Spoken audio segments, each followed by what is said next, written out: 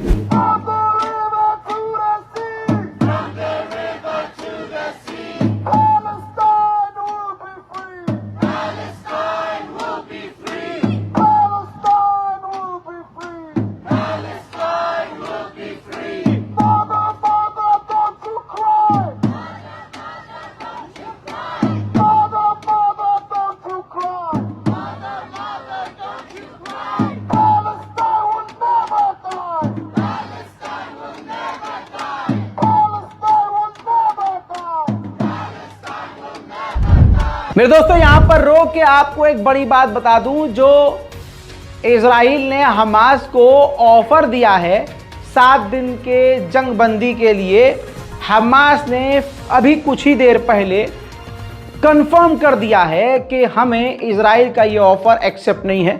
Israel के offer को ठुकरा दिया है हमास ने। मेरे दोस्तों इसके अलावा आपको बता दूं कि जो ईरान के सुपारी तो क्या तो ऐसे क्यों बोल रहा है? क्या करके आया? सुपारी फूट गया है। सुपारी थूक क्या? तो फिर अभी भी ऐसे क्यों बोल रहा है?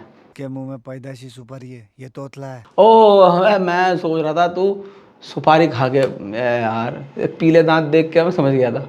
ब्रश करके नहीं आया? इतनी बड़ी बड़ी खबर बताने आ रहा तू? मैं तरता हूँ, वो पड़ गए। क्या पड़ गए? पीले पड़ गए। दोस्तों पीले दांतों के लिए कोई अच्छा कमेंट कीजिएगा ताकि भाई मोटिवेट हो। चलो बोलो कि ईरान के राष्ट्रपति ने कहा है कि अमेरिका और इजराइल पर दुनिया काफ़ी ज़्यादा गुस्से में है। ईरान के राष्ट्रपति ने कहा है अमेरिका बॉम्ब बेटा पे हो। समझ तो गए होंगे आप। देखिए बीच बीच में ये चीज़ ज़रूरी है। हमारे यहाँ ऐसे लोग भी हैं जो बेचारे, जिनका एंकरिंग से कोई लेना देना नहीं है, लेकिन दिल के इतने अच्छे हैं बेचारे, तो हम धीरे धीरे करके सब मेरे पास सब एंटीक हैं, सारे नमूने हैं मेरे पास माशाल्लाह से। तो आपको मैं दिखाऊंगा ऐसे बीच बीच में, ताकि टेंशन वाली खबरें सुन के भी आप बीच बीच में एंटरटेन होते रहें। मेरे दोस्तों अमेरिका और इजराइल पर इस वक्त सारी दुनिया बहुत ज़्यादा गुस्सा कर रही है और गुस्से में है। ये बात ईरान के राष्ट्रपति इब्राहिम रईसी ने कही है। अब देखिए यूके की सरकार के विपक्षी पार्टी के दिग्गज नेताओं ने भी, यानी अब बरतानिया के लोग भी खुल्लम खुल्ला इजराइल को नंगा कर रहे हैं। विपक्ष की पार्टी के नेता ने कहा है कि 2 स्टेट सॉल्यूशन का जिस तरह से इजराइल विरोध कर रहा है, ये साफ तौर से इस्लामोफोबिया है। खबर यह है कि यूके के विदेश मंत्री इजिप्ट और जॉर्डन जा सकते हैं सिर्फ कुछ दिन के, यानी समझ लिए 2-3 दिन के लिए युद्ध विराम के लिए ही वो बात करने के लिए आ सकते हैं। इजराइल पर किस तरह का प्रेशर है आप इस बात से समझ लीजिए, सच सामने आ गया है। अमेरिका के विदेश मंत्री ने कहा है पूरे अंतर्राष्ट्रीय मीडिया के सामने कि सारी दुनिया इजराइल पर प्रेशर बना रही है कि जंग रोको, लेकिन कोई भी हमास पर प्रेशर नहीं डाल रहा है कि आप हथियार डालो। हथियार जैसे ही वो डालेंगे जंग अगले दिन ही खत्म हो जाएगी। सुनिए। Israel has been very clear, including as recently as today, that it would welcome returning to a pause in the further release of hostages. The problem was and has been and remains Hamas. They reneged on commitments that they made during the first pause for hostage releases. And the question is whether they are in fact willing to resume this effort. We believe that, as we said from the outset, Israel has not only a right but an obligation to defend itself and to try to make sure that October 7th never happens again. Any other country in the world faced with what Israel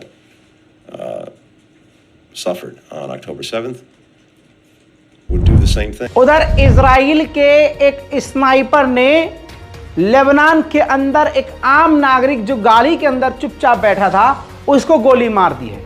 अब Israel war crime कर रहा है Lebanon के अंदर भी। उधर मेरे दोस्तों आपको बता दूं कि जो नेतन्याहू हैं उन्होंने बार बार कहा है, पिछले 1.5-2 महीने से यही कह रहे हैं कि कोई भी सीज फायर नहीं होगा, कोई भी हम एग्रीमेंट पर साइन नहीं करेंगे और जब तक हमास को पूरी तरह से खत्म नहीं कर देते हम जंग नहीं रोकेंगे। ये फिर से कह दिया है। अंतर्राष्ट्रीय संगठन यूरोमेट मॉनिटर ने कहा है कि गाजा की 70% आबादी भूखी है, उनकी भूख नहीं मिटी है, खाना पानी नहीं मिल पा रहा है, हालत उनकी बेहद खराब है। आयरलैंड के मेंबर ऑफ पार्लियामेंट सीधा पहुंचे थे इजिप्ट के रफा बॉर्डर पर। उन्होंने खुद एंकरिंग करी, खुद ही रिपोर्टर बने और दिखाया कि गाजा के बॉर्डर पर जो ट्रक मदद के खड़े हैं वो समय पर सही समय पर गाजा के अंदर नहीं जा रहे हैं, यानी गाजा के लोगों को मदद ठीक से नहीं मिल पा रही है, वो भी वक्त पर तो मिल ही नहीं रही। देखिए। So this is the main truck park. You can see all the way back that way, as far as the eye can see, and they're just all parked up here, all the way back there.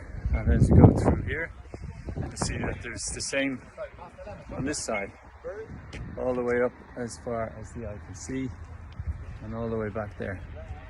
So what we're looking at is an absolute travesty, because I'd say we've just been to the Rafah crossing and maybe one truck is getting through every hour, and there's 2.3 million people really suffering from want of food, fuel and medicine and humanity. UN के अंदर जो फिलिस्तीन के envoy है ना, उन्होंने अपनी बात को यूरोपीय यूनियन तक पहुंचा कर कहा है, यूरोपीय यूनियन को संबोधित करते हुए कहा है कि आप अपनी पूरी ताकत का इस्तेमाल करके गाजा के अंदर जो जेनोसाइड हो रहा है उसको रुकवाइए।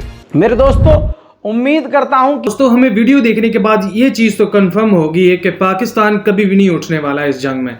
मतलब कि अगर वो हमास पाकिस्तान से मदद भी लेने आया है और पूछने भी आया कि भाई अगर तुम वहाँ पे बोलो ना तो सारा काम रुक सकता है, लेकिन पाकिस्तान को क्या है, पाकिस्तान जनाब खामोश होकर बैठा है। क्यों खामोश होकर बैठा रहे यार, उसको क्या लगे, वो मरते हैं मर जाए, मिलिया मेट होते हैं हो जाए, कोई मसला नहीं है, उसको क्या लगे यार कि वहाँ क्या हो रहा है, लेकिन खामोश होकर बैठ चुका है। तो हमें इस चीज़ के बारे में सोचना ज़रूर चाहिए यार कि हमारी बारी भी आनी है और ये कंफर्म है, इसमें कोई बात ढकी छुपी नहीं है। तो अल्लाह की ज़ात फ़लस्तीन के लोगों पे रहम फरमाए, हस्बुनल्लाह व निअमल वकील, उनके लिए दुआ ज़रूर करें और अल्लाह ताला से गिड़गिड़ा के दुआ करें। अल्लाह ताला की ज़ात उन पे अपना करम फरमाए, रहम फरमाए। मुझे इजाज़त दीजिएगा, अल्लाह हाफ़िज़।